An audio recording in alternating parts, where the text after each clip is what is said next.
Professor? Sim. Professor, o senhor poderia falar sobre, na página 9 do DAC, Complementum Logicologia? Poderia falar um pouco? Somente evolui quem busca explicações lógicas para as realidades fisiológicas e as para-realidades parafisiológicas do cosmos. O mini-PC evolutivo pode valer por uma biblioteca. Da minúscula semente surge a grande árvore. Da espiga se faz um milharal. Da ideia inicial é composta a obra-prima. Agora aí o João Paulo falou, mini vocábulos geram mega pensenes. Então o problema todo é ter lógica do processo de crescimento. Agora, aqui está falando da fisiologia do cosmos. Fisiologia é o que justamente que a Mi está falando sobre a voz. É a fisiologia da voz. O processo do laringo chakra. Como é que se faz uma comunicação oral, verbal? Tudo aí que nós estamos falando é isso. O canto, a comunicação, o diálogo, o coloquialismo, tudo depende disso. Você entende? Então, aqui o processo nosso é ter lógica. A logicologia precisa estar disso para que a gente entenda a fisiologia, a função, como é que as coisas funcionam. E a outra coisa que eu queria te sugerir a mim, é justamente na próxima vez que você, vamos dizer, expanda a tua muito boa listagem de 100 pontos aqui de voz, acrescenta com a voz do locutor, mundialmente reconhecida. Aqui a voz de radialista, pelo menos na masculinologia e feminologia, eu acho que tem o radialista, a radialista. Está vendo? Na masculinologia e feminologia. Ah, não tinha visto, então. É porque, na realidade, eu tive que me equilibrar aqui para conseguir colocar tudo que eu queria. Não consegui, evidentemente. Ficou imenso o verbete e eu cortei muito. Mas, sem dúvida, né, a voz do locutor... Aliás, teve uma pergunta... A voz de locutor lá do Paraguai, né? Z5, Z4, Radio Encarnação de Paraguai, hablando para o mundo. É isso aí. Deve ser Rócora. Para quem não sabe, o Oswaldo é locutor, né, Oswaldo? Pois é, mas eu também fui locutor durante muito tempo. Oi. Você poderia, em síndromeologia, explicar para a gente da 3ª à 7ª síndrome? Sim. Deixa eu achar aqui a síndromeologia. Já achei aqui. Vou tudo, tá? Esse síndrome do sotaque estrangeiro é quando, por exemplo, dado um determinado problema neurológico, possivelmente, a pessoa, digamos que é britânico e começa a falar com sotaque americano ou com sotaque italiano. Isso é uma coisa que existe. Esses próximos, a síndrome de Down, aliás, tem erros aqui de grafia, eu já consertei ali com o professor Valda, devia estar dormindo na hora que eu fiz isso. É Beckwith, não tem esse W, Beckwith Wiedemann, e esse Wiedemann tem um Ezinho, e a síndrome também já até esqueci aqui, mas também não é esse o nome, tem erros de grafia aqui. Mas tanto a síndrome de Down, quanto de Wiedemann, e essa de Wadenburg, e a perissilviana, o que acontece? São síndromes distintas, causadas por, na sua maioria, genes, né?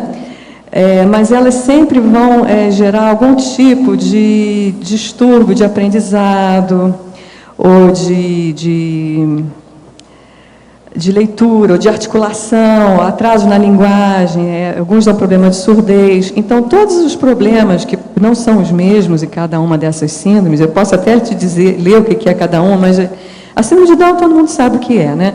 Mas as outras são menos comuns. Por exemplo, essa perissilviana é uma má formação na fissura de sílvios, que é a área onde é feita a codificação articulatória e também a programação motora da linguagem falada. Enfim, algumas outras dão problema de surdez. Tem uma dessas aqui que faz com que a língua, os órgãos todos fiquem muito grandes, por exemplo, a língua. Então, tudo isso vai dificultando esse processo da fala, né? Todas as pessoas que sofrem desse tipo de síndrome, da Down até a perissilviana, aí, elas, em geral, vão fazer algum tipo de acompanhamento, né, com fono para poder ultrapassar, recuperar um pouco essa função da voz. A síndrome da imobilidade ciliar é porque a gente tem uns cílios, os médicos me corrigem se estiver falando errado, mas a gente tem uns cíliozinhos aqui ao longo aqui da traqueia, aqui, toda essa parte respiratória. E isso aí é que faz com que as sujeirinhas, as impurezas, não fiquem paradas, elas estão lá, estão caminhando. Existe uma síndrome em que isso não acontece, então qualquer pequena sujeira ou pequena impureza, ela vai gerar ali algum tipo de infecção. E aí já gera muco e tal. Por exemplo, uma coisa que eu sempre tinha dúvida, por que negócio de ar frio dava problema de bronquite? Porque o ar frio faz com que esses cíliozinhos parem de se movimentar. Não tem uma história, menino, proteja aqui a garganta, porque, né, vem um vento frio. Por que o vento frio? É isso. Então, com isso, toda essa parte da mucosa fica alterada e, consequentemente, a voz. A síndrome de Tourette é aquela que o nosso amigo Samuel Johnson sofria, né? Lembra aquele filme do professor? A pessoa fala que tem uns negócios assim, que faz uns sons. Também, né? É muito difícil ter uma comunicação quando vem um som aleatório, alto, né? Que se não fosse um som baixinho, mas é um som agressivo, ou compreendido como agressivo pelos outros. E eu coloquei a voz silenciada na síndrome do ostracismo, porque eu acho que é um dos traumas que a gente pode ter tido no passado, é ter caído na síndrome de ostracismo, né? A gente tinha uma determinada, o Max não está aqui, mas enfim, a gente tinha uma determinada postura, uma posição de poder, muitas vezes, por algum motivo, perdemos essa posição, nós tínhamos uma voz na sociedade, deixamos de tê-la, então isso pode trazer também, é uma possibilidade, né, de vir na paragenética como um trauma, essa condição. Na página 8, a última linha, tem em legislogia a lei de Ormetá. Então, isso aí é a lei da máfia. Tá. Aqui na grande família fica tudo aqui, não pode ser levado para fora, né? E qual a ligação que você fez com a voz? Porque você não... É que nem a lei da mordaça, você não pode usar a sua voz, né? Você Entendi. Tem uma... Aí a voz no sentido de fala, né? Você não... Entendi. Você está limitado na sua expressão. E, por último, os 2 últimos provérbios em proverbiologia. Esses provérbios eu achei bem interessantes. O vox est potentior esse, não sei se é essa a pronúncia, mas a voz é mais potente que a espada. E vox et praeterea nihil o cara é só voz, é voz e nada mais. Sabe aquele cara que é só garganta, assim? É isso. É voz e dali espreme, não tem conteúdo. Obrigada, beleza. Okay.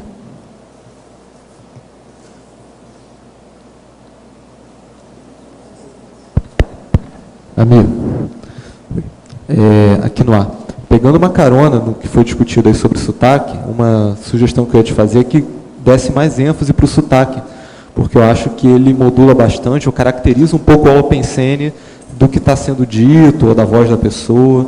Ele traz vamos dizer assim, uma variável a mais, a pessoa com um timbre muito parecido, com um tom de voz muito parecido, mas com um sotaque diferente, aquilo dá uma característica alpensênica diferente. Sem dúvida, pelo sotaque, nós sabemos a nossa origem, né? Fica bem claro ali no cartão de visita, de onde a gente veio, qual é a nossa cultura. Então, eu estou falando carioquês, um outro carioca ouve, ele já tem um ponto em comum, né? Então, isso já abre um canal, ou pode fechar, né? Muitas vezes esse canal é fechado, e detesto carioca.